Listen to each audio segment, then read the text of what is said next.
companies doing, what we can do as a center, etc. So I'll give you a brief summary of this. Our students play a role in actually contacting companies, getting them to be involved.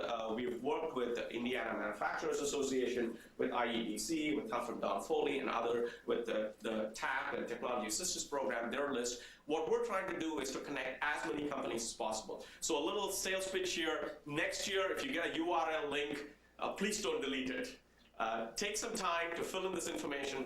The more the companies that are involved, the greater the opportunity for us to make a case saying, here's what companies are looking for, here's what's going on, and let's look at what the state can do and where educational institutions can do.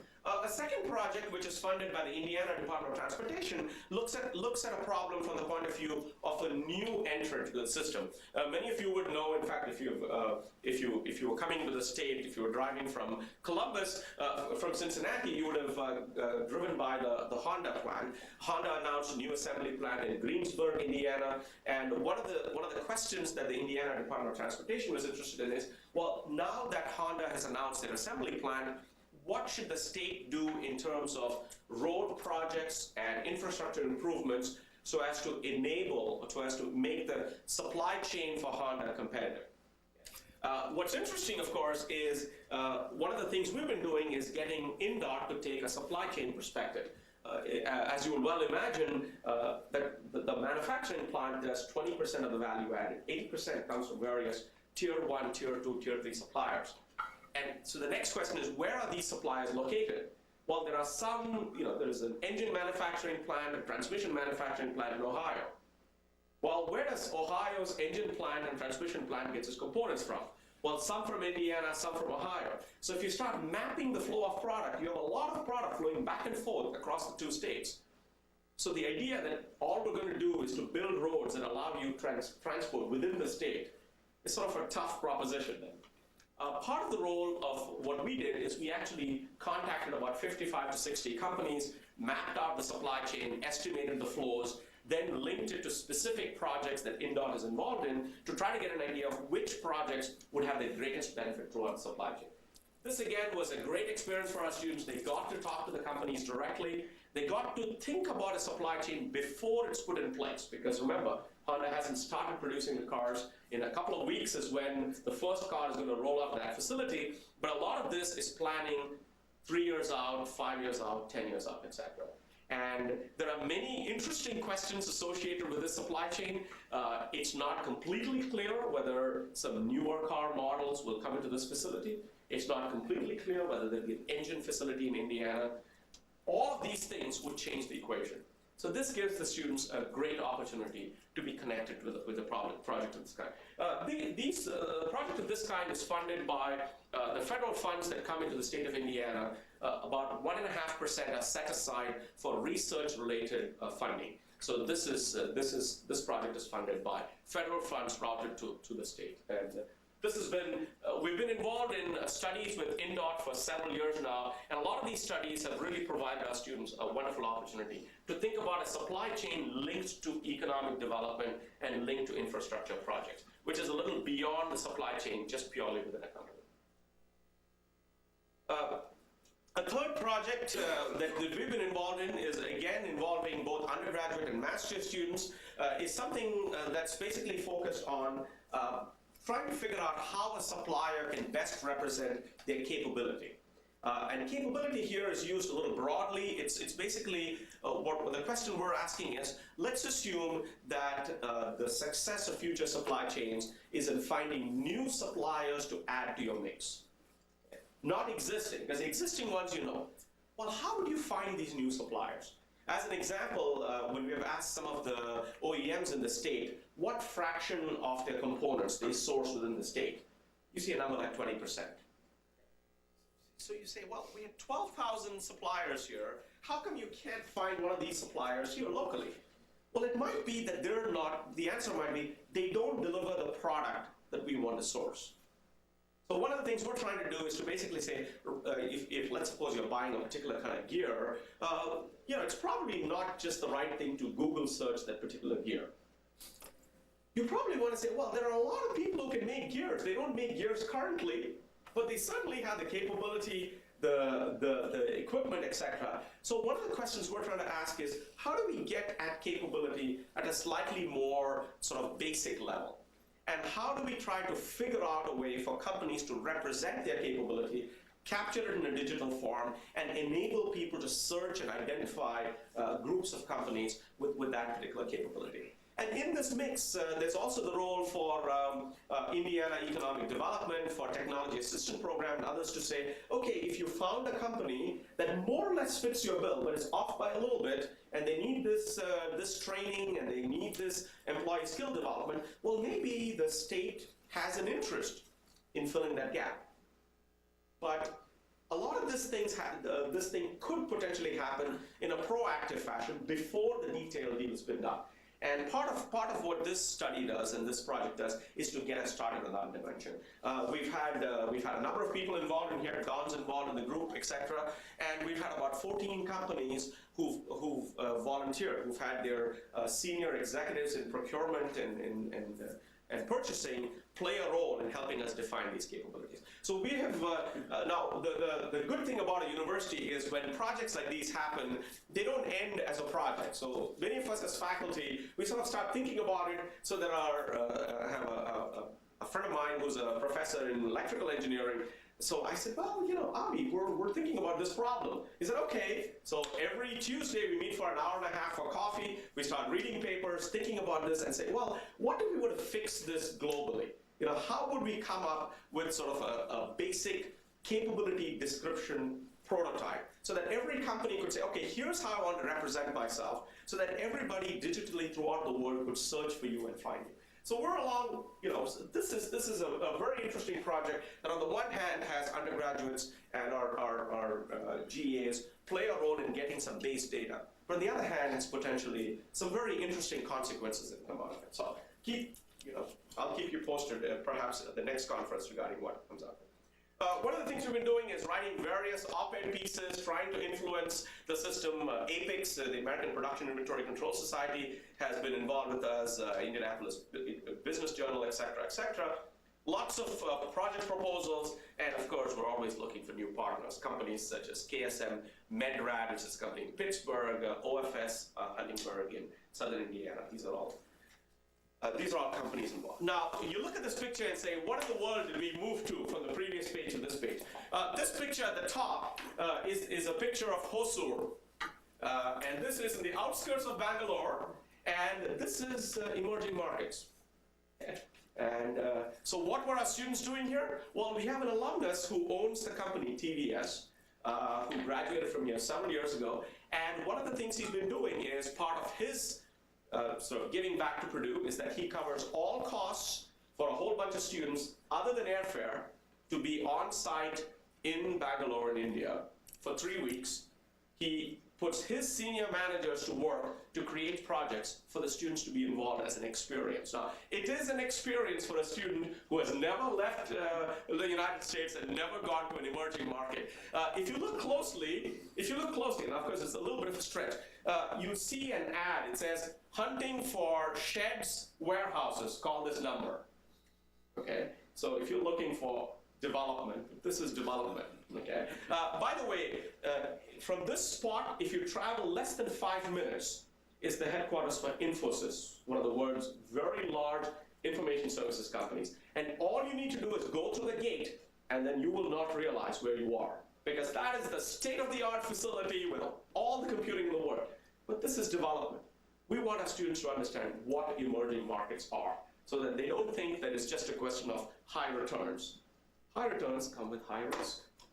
Okay. Now, one of the things, some of the projects that our students have been involved in May, and these are projects that we at the center coordinate with the company to create. So one of the projects was this company introduced a three-wheeler. In case you're wondering what a three-wheeler is, there are those little rickshaws. We see two-wheelers and three-wheelers. So of course, this is sort of communal sharing. You say which side of the road is who's going on which side of the road. it's sort of joint ownership of the road, and that's what this is. So in other words, one way to think about this is we are maximizing utilization. Rules are a constraint, okay, and it's a minor constraint. So this company was introducing a new product in this market. There were a lot of constraints regarding selling, marketing channels, etc. So one of the groups was benchmarking selling prices across geographies for these three-wheelers. One of the wonderful opportunities they had is after they introduced this product, they had the students go talk to the drivers of these things. And of course, there was a translator involved, and these drivers had brought the equipment back. And what the students were trying to do is what design changes should happen to these three-wheelers so that it would be easy for maintenance, better for the drivers, etc. And the students got a great opportunity to see suggested design changes being implemented because the product ramp-up was happening. This was a sort of a fun environment. We had another group which was focusing on a marketing project. Ownership of two-wheelers, motorcycles, amongst women in India is 2%. So this company said, well, how do we push that up? So we had a group that actually went to local colleges, talked to people to say, what can we do? How can the product design be changed so as to increase market penetration? One thing to note is that you might think that in emerging markets, market entry and market penetration is easy. But remember, these markets have a high premium on value of the product, which also means that there are already a few other competitors out there who are not going to give up easily. This two-wheeler is competing against Honda, is competing against various other companies, Suzuki, etc. So this is a pretty tough market. So there was an interesting group which was trying to look at what the kids were looking at. And what was interesting is we had a team of students, one student from our GISMA program from Germany, and one student here from the United States. And one of the things they realized was that all kids throughout the world are watching the same thing. They're watching the same MTV, they're watching the same Friends episode and Seinfeld, and they're being influenced by the exact same thing. And they're reading the same magazines. And it was sort of interesting to say what one could do given that information. There were a few other details. A third group was focused on this company has just entered Indonesia. And so part of what they're doing is setting up a plant in Indonesia. So there was a group looking at how they were setting up the supply chain to Indonesia, given that they had to buy components from China, components from India, local manufacturing in Indonesia. This is something that's been going on for 2 years now, and we're hoping that as it goes along, when our students graduate, they could tell you what they did in Hosur for 3 weeks in May.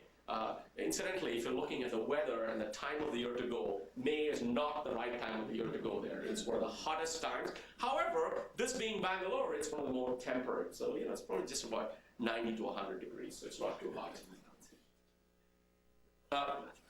I mentioned funding. This is the size of the center, and this is what we do. 11% of the funding comes from the university and from Rick Kosher in the dean's office. The remaining comes from partnership and project income. Most of our funding goes to support students. Research projects includes students and faculty, and the rest of it sort of events and marketing. That's what we do. There's a lot of detail in all of this.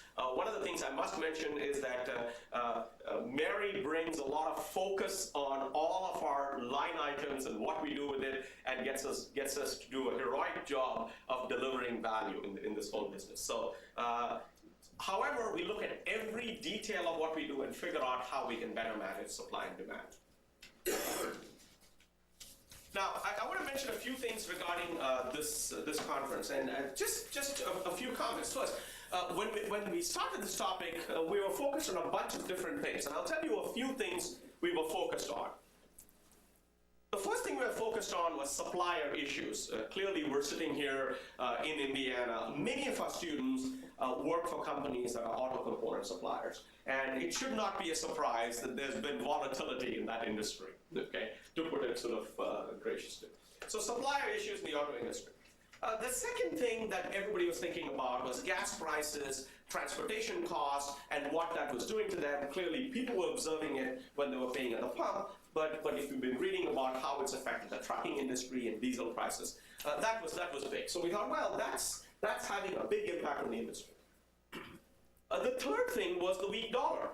And the weak dollar, from a manufacturing perspective, was a good thing because exports were growing and many companies were saying, look, we've never seen this record set of interest. We even had a furniture company which said, well, all of a sudden we're exporting furniture to the Middle East, we're exporting furniture to India, we're doing all of these things.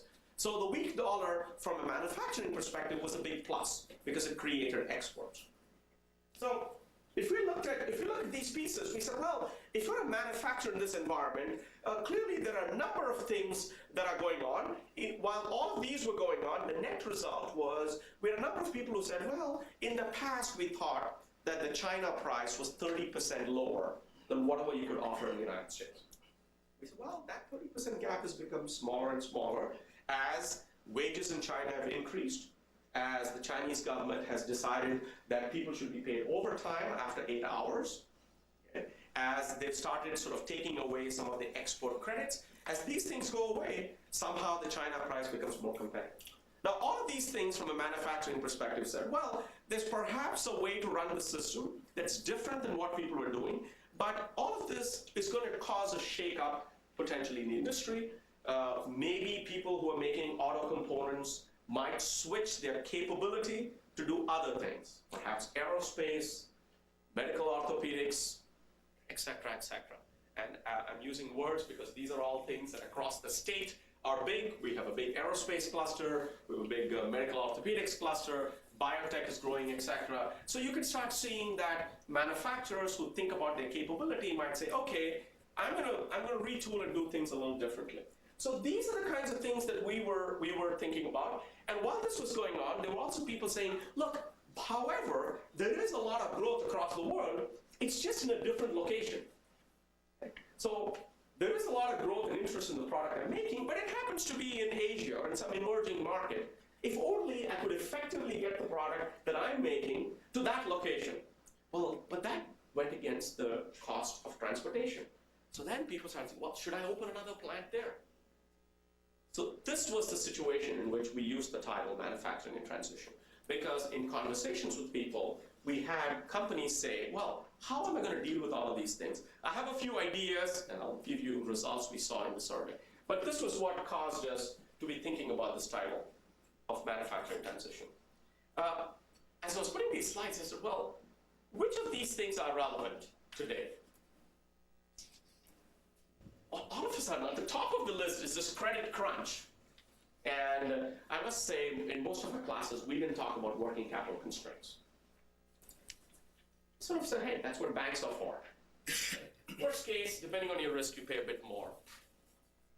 No, not anymore. I'm sure every one of you in this room agree. Certainly anybody who opens the cover page of the Wall Street Journal, New York Times, that's an issue. This is an important issue. As a result of which, enterprise risk, is the supplier who's shipping to me going to be around tomorrow? And how much should that worry me? In fact, I was talking to John Schneider, and we were saying, well, a lot of what we read in the papers deal with bailouts, but the bailouts are for the large firms. Because somehow you say it's easier to write a check and take risk with a large firm than with a small one. But given the structure of the supply chain, if the small supplier doesn't deliver, the large supplier can't ship. Okay? So the larger companies are doing 20% of the value added, which means 80% is in the supply chain. So if the supply chain doesn't get product up to this OEM, the game's going to stop. So enterprise risk is something that both the large and the small firms would potentially be thinking about. Well, now we're talking about the stronger dollar. So in case you were worried about taking a vacation in Europe, which you probably put off, but vacation in Europe, and you said, well, there's the weak dollar. No, there's a strong dollar today. Of course, the dynamics of how this is unfolding are not completely clear. The reasons are also not clear. But one thing that is clear, the previous page we talked about how the weak dollar was a great opportunity. That door just slammed shut. Okay? So if the plan was to export your way out of the problem, well, there should be a plan B. Okay? That's today's problem. What's also not clear is what's going to happen to demand. Now, Rick had a projection. I'm an operations professor. I can't make such projections. However, from an operations perspective, we basically say, okay, the outside world does what it does. What we've got to do is run the shop. Produce more, produce less, produce something different, etc. We can't worry about that direction. Let's just do the best we can. Well, what's going to happen if there's weak demand, and we're not quite sure what the demand trends are going to look like? Now, some of you have mentioned, well, our business is great, couldn't be better. Well, so perhaps it varies by industry. Of course, the auto industry woes still remain. One of the questions, and I think here's where a lot of you can really help us out. In the afternoon, we're going to have Roger Stewart. Roger's a visiting professor in finance. Roger was head of treasury at Procter & Gamble before he retired a few years ago. And he's one of the finance professors here who said, well, you know, in this business, this is all about volatility, but this is when sort of an integrated view of your business would really come in handy. When thinking about the products you're making, the specific suppliers, the details of the running of the operation, everything should be looked at it from an integrated perspective. In other words, rather than saying, my operation is what it is, the money I need is what I need, let me figure out a way to go finance it. It might be, let's put everything on the table and figure out what we can shuffle around a little bit. Maybe there are a few bells and whistles that marketing got us to put on products that are very high working capital intensive. Well, all of a sudden, take away the bell and take away the whistle, and somehow you got a more streamlined product that allows you to keep the cash flow needs. These are all questions that are interesting. What I would suggest, in fact, if you look over, you'll find a one-page survey. And what I'd like you to do, if you could oblige us, is to fill that survey. It'll take you less than 5 minutes, but here's what we're going to do with it. Once you fill it, between now and the time that Roger talks, at 3:15, Roger's going to talk. Between now and then, we'll take the data you've provided, summarize it in the form of a presentation, and we're going to come back and spend about a half an hour talking about it. So I'm going to hit the pause button, and give you a few minutes to fill this one-page sheet. And if you don't have it, just raise your hand. We'll get you a copy. Oh, thank you. Thank you. I have extra copies sitting here.